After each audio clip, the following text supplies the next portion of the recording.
It was Israel's 8th attempt to assassinate Mohammed Deif, the elusive commander of Hamas's military wing, the Izz ad-Din al-Qassam brigades.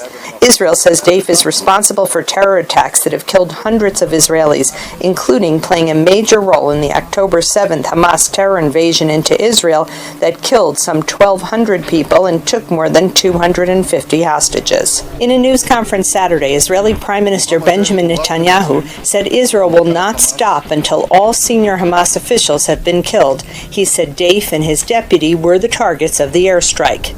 There is no final confirmation that the two were killed, but I want to promise you that either way, we will get to the whole leadership of Hamas.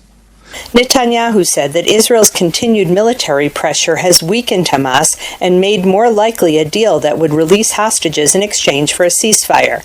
As Netanyahu was speaking, thousands of Israelis rallied in favor of the ceasefire deal currently being negotiated by Qatar and Egypt. Don't know about Mohammed Deif. I know that keeping the war is bad for all of us. It needs to be stopped, and we need to bring the hostage back. I think Netanyahu, if he killed Mohammed Deif, so he has now his picture of victory. So bring them back now. Israel went on high alert around the country, telling residents near Gaza to prepare for possible rocket attacks. Hamas officials denied that Deif or his deputy were killed and said at least 90 civilians were killed. They said the airstrike was in the Al-Mawasi area that Israel has designated as a safe zone for Palestinians. In addition to this latest strike, the Israeli military offensive has killed more than 38,000 Palestinians, according to Gaza's health ministry, which does not distinguish between combatants and civilians in its count. The occupation's allegations that it is targeting Palestinian leaders in this brutal raid and massacre are false and baseless.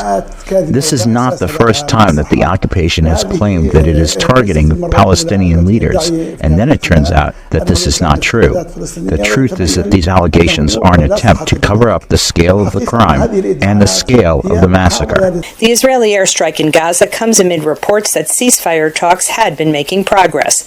Many Israelis say that time is running out for the hostages, and the government's first priority should be to bring them home immediately. Linda Gradstein, VOA News, Jerusalem.